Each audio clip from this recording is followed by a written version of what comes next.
మరి చాలా కాలనీలు జలమయమైనాయి, చాలా ఇండ్లలోకి మొదటి అంతస్తు పైకి కూడా నీళ్లు వచ్చినాయని చెప్పి శ్రీగాధం మీద నుంచి పోదామని అనుకుంటే ఇక్కడ కూడా దోమకొండ చెరువు తెగిపోయి ఈ రాకపోకలు ఇటువైపు నుంచి కూడా మొత్తం స్తంభించిపోయిన పరిస్థితి. అంటే దాదాపుగా ఇవాళ కామారెడ్డి పట్టణానికి ఆకాశ మార్గం ద్వారా తప్ప రోడ్డు మార్గం ద్వారా పోయే పరిస్థితి ఈరోజు ఈ నిమిషానికి లేదు. అంత ఉధృతంగా ఒకవైపు పలంచవాగు, మరొకవైపు కుడలివాగు, ఇంకోవైపు మానేరు, మొత్తంగా చాలా పెద్ద ఎత్తున ఈ వరదల విపత్తు ఇవాళ రాష్ట్రానికి వచ్చింది.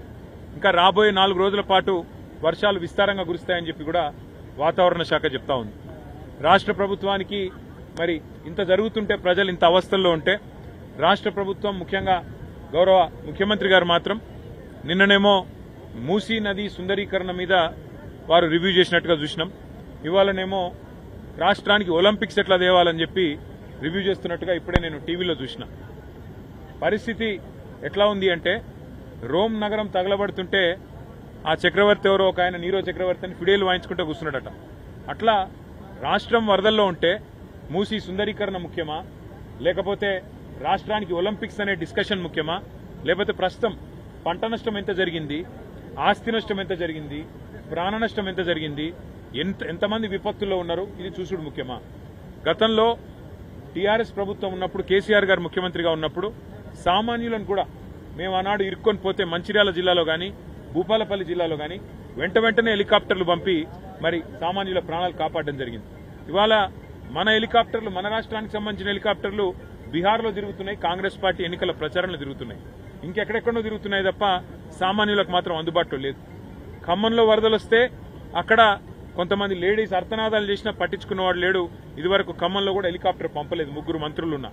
ఈ రోజు ఇక్కడ కూడా చివరికి ఇప్పుడు ఎన్డీఆర్ఎఫ్ హెలికాప్టర్ వచ్చి, నేవీ హెలికాప్టర్ వచ్చి నర్మాలలో చిక్కుకున్న మా వాళ్ళు 5గురిని ఇక్కడ బచాయించిన పరిస్థితి. దురదృష్టం, అందులో ఒక సోదరుడు నాగయ్య అని కొట్టుకొని పోయినాడు. అట్లాగే ఇంకా కొంత ఆస్తి నష్టం కూడా జరిగింది. కొన్ని గ్రామాల్లో ఏవైతే శిథిలావస్థలో ఇండ్లు ఉంటాయో వాటికి నష్టం జరిగి కూలిపోవడం కూడా జరిగింది. కొంత ఆస్తి నష్టం కూడా జరిగింది. కొంత ప్రాణ నష్టం, కొంత పంట నష్టం, కొంత ఆస్తి నష్టం, ఇవన్నీ జరిగినాయి. కాబట్టి రాష్ట్ర ప్రభుత్వం వెంటనే మేల్కొని, మరి ఇదివరకు మేల్కొని ఉండి కొద్దిగా అప్రమత్తంగా ఉంటే ఇంత అవస్థ కాకపోతుండే. కానీ ఎవరు పట్టించుకోలేదు, ముందస్తు ప్రణాళిక లేదు. ఇప్పటికైనా మేల్కొని వెంటనే పంట నష్టం ఎక్కడెక్కడైతే జరిగిందో ఎకరానికి ఒక 25,000 రూపాయలు పరిహారం ఇవ్వాలి. ప్రాణ నష్టం ఎక్కడైతే జరిగిందో ఇవాళ మరి నాగయ్య గారు ఇంకా కొట్టుకొని పోయినారు, 12 గంటలు దాటిపోయింది, ఇంతవరకు ఆచూకీ లేదు. దొరికితే ఒకవేళ ప్రాణాలతో దొరికితే సంతోషం. కానీ ఇంకెక్కడైనా ప్రాణ నష్టం జరిగితే కూడా, మెదక్లో కూడా ప్రాణ నష్టం జరిగిందని వింటున్నాం. ఒక్కొక్క కుటుంబానికి 25 లక్షల రూపాయల చొప్పున నష్టపరిహారం ఇవ్వాలి. ఒక్కొక్క ఎకరానికి 25,000 రూపాయల చొప్పున నష్టపరిహారం ఇవ్వాలి. కూలిపోయిన ఇళ్లకు కూడా వెంటనే వాటి స్థానంలో ఇందిరమ్మ ఇండ్లు మంజూరు చేయాలని చెప్పి కూడా డిమాండ్ చేస్తూ మా పార్టీ తరఫున కూడా మా కార్యకర్తలు, నాయకులు ఎక్కడికక్కడ, ముఖ్యంగా కామారెడ్డి పట్టణంలో గంప గోవర్ధన్ గారు తిరుగుతూ ఉన్నారు, ఎల్లారెడ్డిలో నల్లమడుగు సురేందర్ గారు తిరుగుతూ ఉన్నారు. ఎక్కడన్నా ప్రజలు ఇబ్బందుల్లో ఉంటే కార్యకర్తలు, నాయకులు వారికి సరిపడా మంచినీళ్లు, ఆహారం ఇవన్నీ కూడా అందించి అవసరమైతే కొన్ని వైద్య శిబిరాలు కూడా పార్టీ నుంచి ఏర్పాటు చేస్తాము. మేము మా ప్రయత్నంగా, మేము ప్రతిపక్షంలో ఉన్నా కూడా ప్రజలను ఆదుకునే ప్రయత్నం సంపూర్ణంగా చేస్తాం. మరి ఇక్కడ రాష్ట్ర ప్రభుత్వం వెంటనే మేల్కొని సహాయక చర్యలు, వెంటనే ప్రజల ఆస్తి నష్టం, ప్రాణ నష్టం లేకుండా ప్రయత్నం చేయాలని చెప్పి వారిని కోరుతా ఉన్నాము. అట్లాగే నర్మాలలో కూడా మా పార్టీ నాయకులు ఇక్కడే ఉండి సహాయక చర్యలు పర్యవేక్షించి ఆ కుటుంబాల్లో ధైర్యం నింపినందుకు వారితో నేను కూడా నిన్న మాట్లాడినాను, వాళ్ళు చిక్కొని పోయిన వాళ్ళందరితో కూడా. కానీ మరి ఈరోజు ఉదయం హెలికాప్టర్ వచ్చి వారు స్పందించి కాపాడినారు, చాలా సంతోషం. నేను అధికారులను అభినందిస్తా ఉన్నాను. చాలా మంది పోలీస్ అధికారులు, చాలా మంది రెవెన్యూ అధికారులు కూడా ఎక్కడికక్కడ అప్రమత్తంగా ఉండి గత 24 గంటలుగా స్పందించి పనిచేస్తున్నారు. ప్రభుత్వం పని చేసినా చేయకపోయినా, ప్రభుత్వ పెద్దలు పనిచేసినా పని చేయకపోయినా అధికారులు అప్రమత్తంగా ఉన్నందుకు, పనిలో నిమగ్నమైనందుకు అధికారులకు, మీడియా కూడా మొత్తం రాష్ట్ర వ్యాప్తంగా మరి అన్ని వార్తలు కూడా ప్రజల దృష్టికి తీసుకొస్తున్నారు. ఎక్కడెక్కడ ఇబ్బందులు ఉన్నాయో చెప్తున్నారు. మీడియాకు, అధికారులకు మా తరఫున, మా పార్టీ తరఫున హృదయపూర్వకంగా కేంద్రం సహాయం కోరడంలో రాష్ట్ర ప్రభుత్వం నిర్లక్ష్యంగా వ్యవహరిస్తుంది.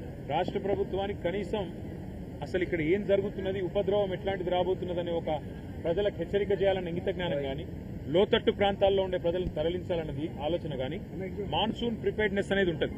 మాన్సూన్ ప్రిపేర్డ్నెస్ అంటే వర్షాకాలం రాకముందే శిథిలావస్థలో ఉన్న ఇండ్లు ఎన్ని లెక్కబెట్టి వాళ్ళని ఖాళీ చేయించడం, ముఖ్యంగా లోతట్టు ప్రాంతాలు వర్షం ఉండే పరిస్థితి ఉన్నప్పుడు ఎక్కడెక్కడ ఉన్నాయి, వరద ఎక్కడొచ్చే అవకాశం ఉంది, వాళ్ళని తరలించాలి, వాళ్ళకి ఇబ్బంది కాకుండా చూసుకోవాలి. అవసరమైతే కొన్ని చోట్ల రహదారులు మూసేస్తాం. ఎందుకంటే ఇప్పుడు నిన్న మా వాళ్ళు ఇక్కడ 5 చిక్కుపోయినారు. ఎందుకు చిక్కుని పోయినారు? కేవలం వాళ్ళకి ఎవరు చెప్పకపోవడం వల్ల వరద వస్తుందని, మానేరులకు నీళ్ళు వస్తున్నాయని, 1,00,000 క్యూసెక్ల నీళ్ళు వస్తున్నాయి ఇవాళ అప్పర్ మానేరులకు. మరి 1,00,000 క్యూసెక్ల నీళ్ళు అంటే వచ్చినప్పుడు సహజంగానే ఇక్కడ రాకపోకలన్నీ ఆగిపోతే అని అందరికీ తెలుసు.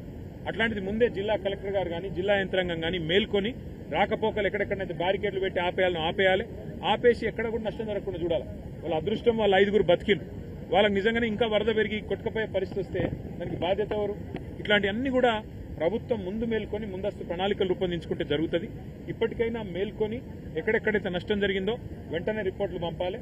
మరి కేంద్ర ప్రభుత్వం కూడా స్పందించి సహాయం అందించాలి తెలంగాణ రైతాంగానికి, తెలంగాణ ప్రజానీకానికి. మేము కోరుతున్నాం.